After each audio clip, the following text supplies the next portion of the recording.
you're going to learn 5 conflict management styles. This will help you not just recognize these styles in others, but help you raise your own self-awareness about your approach. I have an hour-long class on conflict management in my Communication Coach Academy. And what I'm doing in this video is I'm taking one of the 10 lessons in that class and recreating it a bit for you here.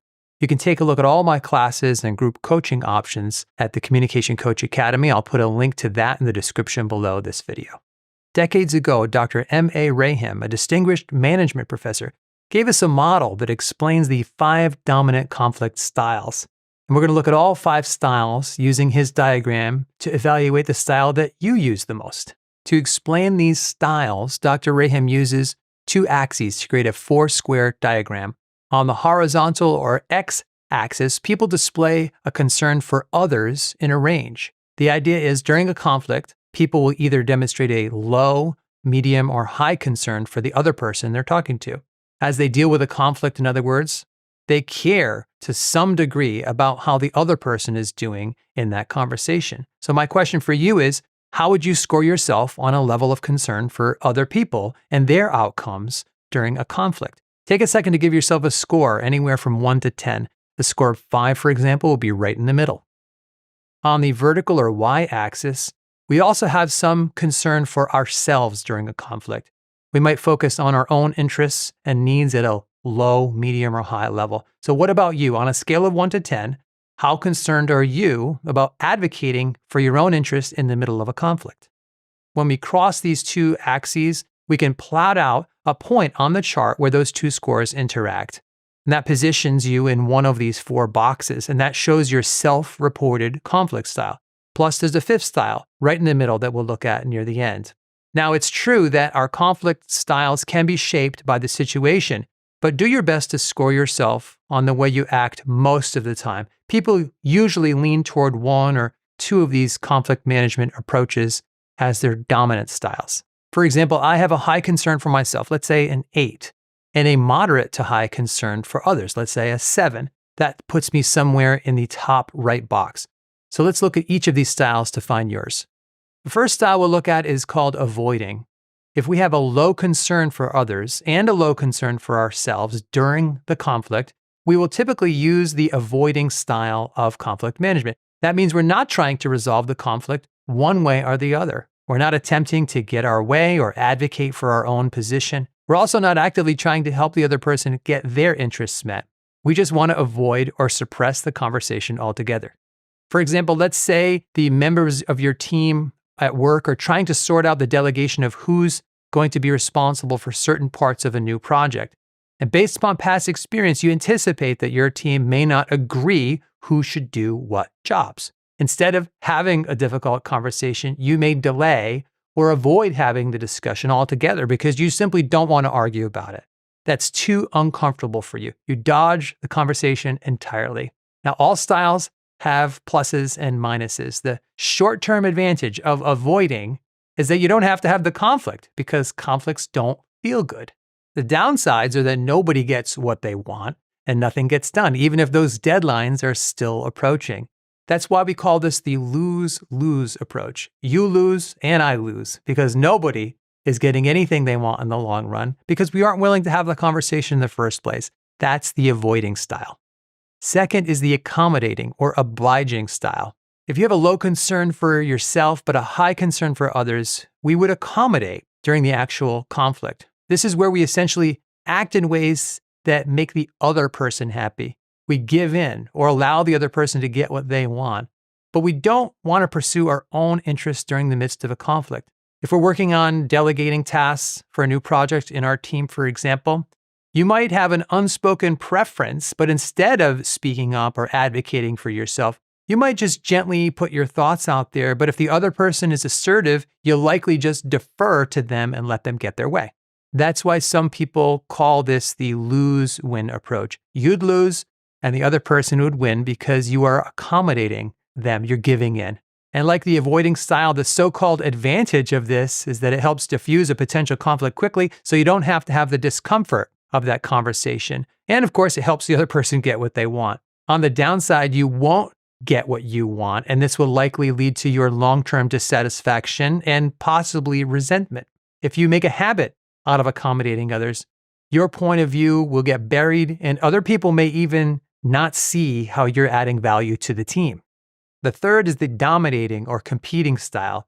If you have a high concern for yourself, but a low concern for others, then you'd be seen as dominating. This is where you want to get your way, even though there might be possible negative influences on other people. Some competitive people will only feel satisfied if the other person has lost out in some way. So we call this the win-lose approach because you want to win, but you also may want the other person to lose. If you have this style and you're working on a team to delegate tasks on a new project, you would likely push like crazy to get assigned the task that you desire, and that you don't want anything on your plate that you don't want. So getting what you want will be your main concern. And if you have a really low concern for others, you may have a clear win-lose philosophy. You might openly criticize other suggestions or even take some satisfaction that the other people on the team are getting forced into tasks they don't want. You might say to yourself, well, good. I've had to do things I don't like. Now it's their turn.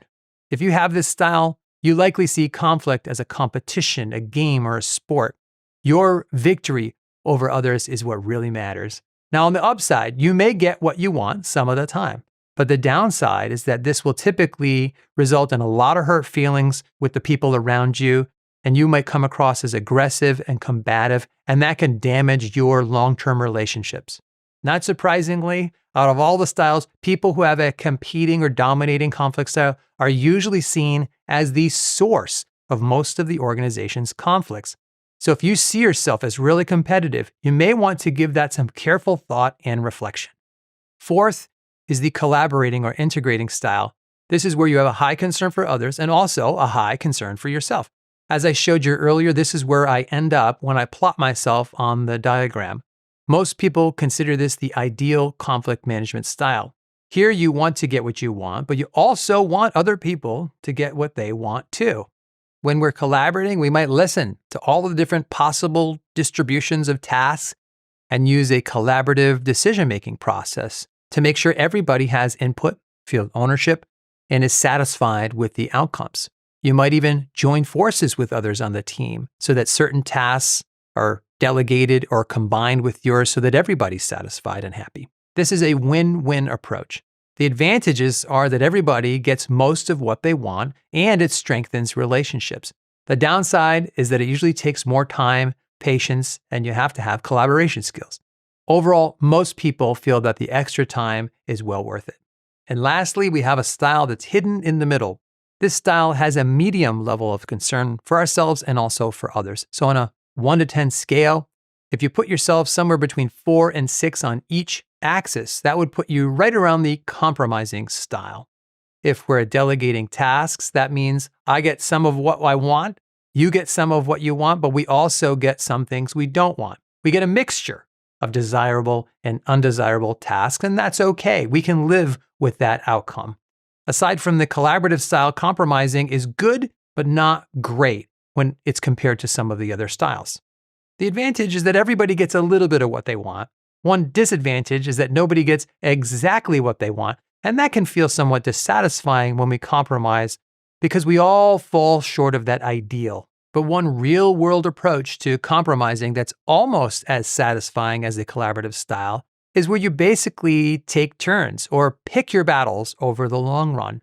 You could say to yourself, for example, well, this time I got what I wanted, but next time I'll make room for other people to advocate and get what they want. Compromising like this can work because you might feel strongly about some issues, but not other issues. You don't care about those as much, so you can be more flexible. It's rare that every team member feels an equal level of passion and commitment to the same issues. In other words, you can compromise by taking turns getting what you want. I teach college, for example, and some of us on faculty want to teach the same classes sometimes. One way to compromise is you teach it this time, I'll teach it next time, and we all get turns getting what we want depending on the semester. You probably do some version of this in your personal life. I picked the movie last time, you picked the movie this time, and it all works out in the long run because there's always another opportunity to see a movie. This is not a great way to do things for every issue, but it does have a sense of fairness, and it can be a handy way to compromise some of the time.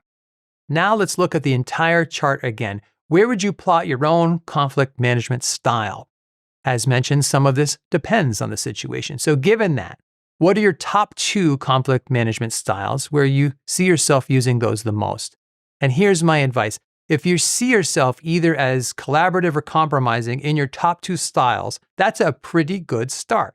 You can build on that. In contrast, if you only have some combination of avoiding, accommodating, or competing in your top 2 styles, then you have to consider the long-term downsides of those approaches. I'd love to hear your thoughts and reactions about this in the comments section.